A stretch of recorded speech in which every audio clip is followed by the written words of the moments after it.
For this project, we're going to need nut and bolt container, short oil filter, HF157, tall oil filter, ASDL 9021.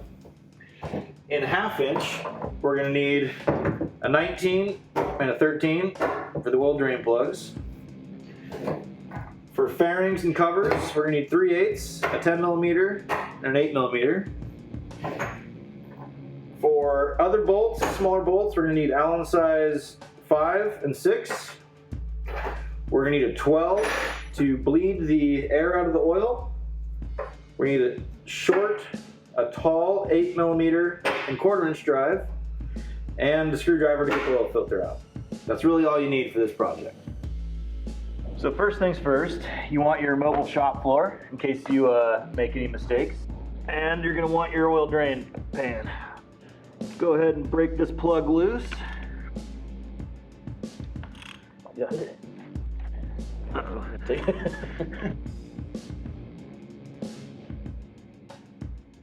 There you go. Alright. Apparently Hercules was working on this thing last time. And also note, it's the larger, the bolt, the drain is the one up front right there, right? Yeah, we're working on this larger drain bolt up here. Generally you can tell by these witness marks, like someone has been here before draining them. So when you're removing this, pro tip, what I do to not make a big mess all over my hands, I put a little bit of pressure on this socket while I'm removing it, kind of keep the oil seal tight. Then you'll feel a click when this plug is all the way out, and then you'll know you'll be able to give it the quick move. One thing you want to look at is there'll be a little filter at the end of a lot of these. You want to look for any chunks of metal. If there's chunks of metal, you got something to worry about. I'm lucky enough here to not have anything to worry about. All right, so once the oil is done draining, you always want to take a look at this copper washer. You want to make sure there's no scratches, it's not cracked, no big grooves. Make sure it's able to reuse. This looks totally fine. You got to remember, this is what's responsible for sealing the plug against the engine oil pan there. Slide it back up. Now typically with these plugs, unless you want to be like Hercules who worked on it last time, you don't really want to over tighten it. You risk ruining the threads in that case. So a good rule of thumb is always you get to the snug point right here, and you go 1/8 of a 1/4 turn more. So right here, perpendicular with the bike, there's about 1/8 right there. That's about all you need. So next thing we're going to do is replace one of the 2 oil filters, which is located right here. For ease of this video, we're going to go ahead and take the brake lever off and this chain cover as well. You can probably get your way around it if you're doing this on your own. We're just going to get it out of the way and make it as easy as possible.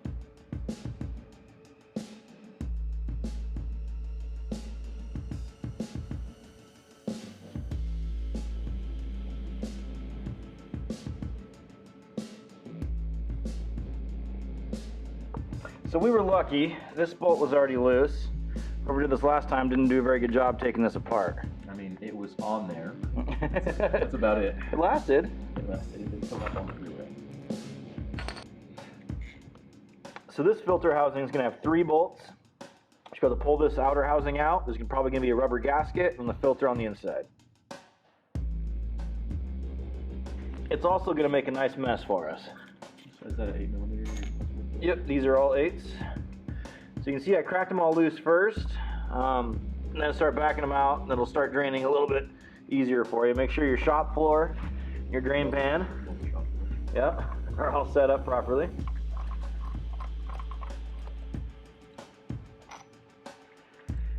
You're also going to notice there's a difference in lengths of bolts. It's always important to keep that in mind when you're taking stuff like this apart so you don't put the wrong one in the right spot. In this case, we had 2 longer ones, one here, then one shorter one in this spot here. Go ahead and slide the housing out, and there we're going to find our oil filter. Again, we're going to take a look and look for any sort of metal shavings.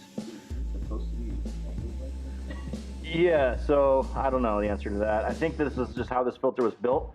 Probably was a little bit too long, so when you crushed it in place, it bent. But if you look, the rubber seal looks good, and no metal, again, which makes me very happy. go ahead and look at the back side of this. There is a gasket. You might be able to get away with reusing it, but I think we're gonna go ahead and replace this gasket just to prevent any future leaks. So somebody, definitely not me, misplaced the new gasket, so we're gonna go ahead and reuse this old one. It should be fine as long as there's no big scratches or cuts in the gasket. Another thing you want to take in mind is these LC4s have two oil filters, a short and what's labeled as a long. You want to go ahead and make sure you got the right one when you're pulling it out. Another big difference you'll notice is this was a metal style oil filter and we're putting in a paper filtered style instead. This will do a little bit better job filtering than this metal style will. Let's go ahead and seat this rubber gasket on the center here. We're gonna go ahead and get it lined up. And then we'll go ahead and get our bolts started. Keep in mind, we really want to make sure that filter stays in that center groove of the filter housing. So remember, we got our two longer bolts and then our shorter bolt. I'm going to go ahead and start by getting the longer one started. Start our other longer one and then our shorter bolt. Now, one thing I always do is as I'm getting the housing to kind of mesh up with the engine block, I kind of give it a little wiggle, just to make sure everything's seating up the way it should be, kind of falling in its natural place. Last thing you want to do is kind of put everything in a bind and twist it. Go ahead and get it snugged up with your fingers, and then we'll torque it. I don't have a torque wrench. So we're gonna go ahead and torque this to tight enough, but not too tight. Little snug, maybe 1/8 inch turn. Snug, 1/8 inch turn. Snug, 1/8 rotation turn. 1/8 rotation, not inch. Go ahead and check it, make sure everything's kind of the same. And when we start it, we'll know if it leaks or not. So on this particular model of KTM LC4, our secondary short oil filter can be located behind the kickstand above the engine block. Again, 2 8mm bolts. Note the length in case there's any differences.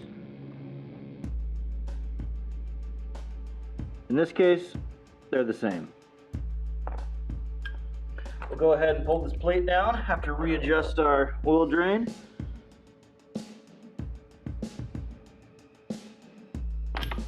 Oh, there we go. So you'll see, this is the top, and an oil ring, a rubber O-ring, rolled off over here. Sure, where did it go? There it is. Right here. This is going to seat right here. You kind of feel it's kind of hard. You can reuse these. However, I actually have a replacement one of these. So we'll go ahead and try to pry this filter out. If you remember the other filter, it's got that rubber O-ring on it, and it can be kind of a tricky bugger to get unseated. There we go. Just kidding. So somebody replaced these with these metal oil filters. Like I said, these are probably a lot more expensive, but I'm not a fan. I'm not convinced they do as good of a job filtering as a paper style oil filter does. Again, we're gonna want to head and make sure that they're the same length. Again, the more times you check stuff like this going back together, the less problems you're gonna have when you get the thing back together. We're gonna want to make sure it seats right in the center where that rubber O-ring is. Then we're good to go ahead and slide our new O-ring on top of this filter cap. Note the orientation of the flat spot of this filter cap. It's going to meet up, I don't know.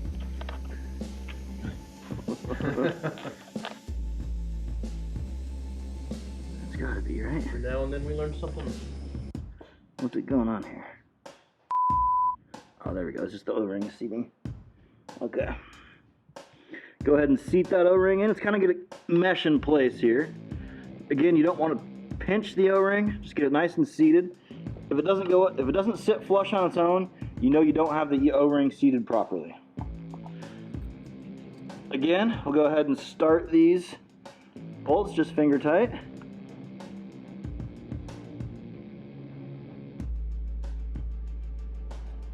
And once they're snug, we're going to give them about that 1/8 turn.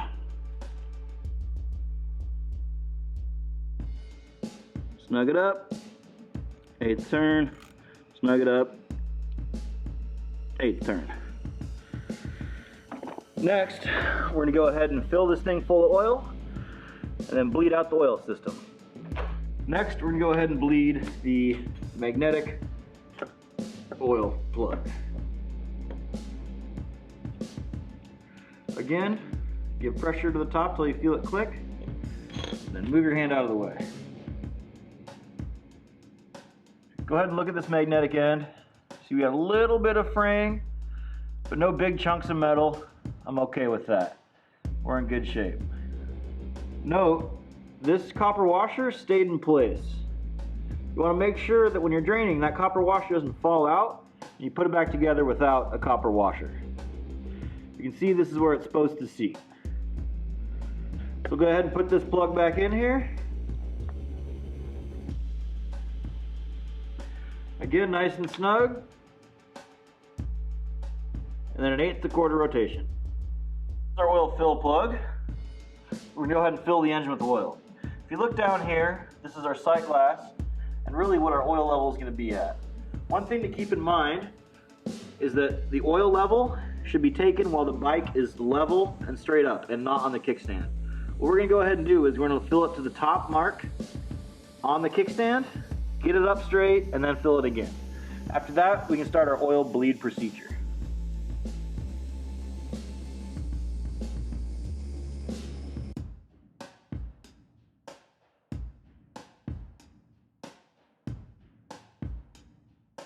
So next step is making sure we properly bleed the system and that we have no leaks. In this case, we're going to go ahead and kick it. I'm going to go ahead and make sure everything that we took apart isn't leaking. We're going to go ahead and bleed the filters. For this particular bike, they want us to take this banjo bolt off the clutch cover and ensure that we have oil coming out of it. So I'm going to go ahead and start it. I'm going to crack this bolt loose and we're going to watch for oil coming out as well as other places for potential leaks.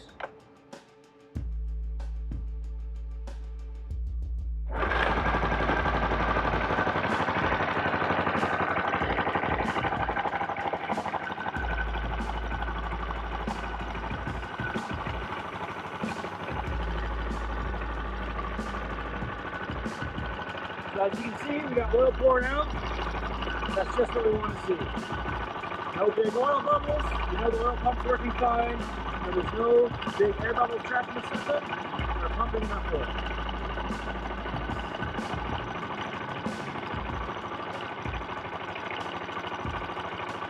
Again, snug, 1/8 turn. Now, clean this up, walk around the bike, make sure nothing is disturbed with leaking oil.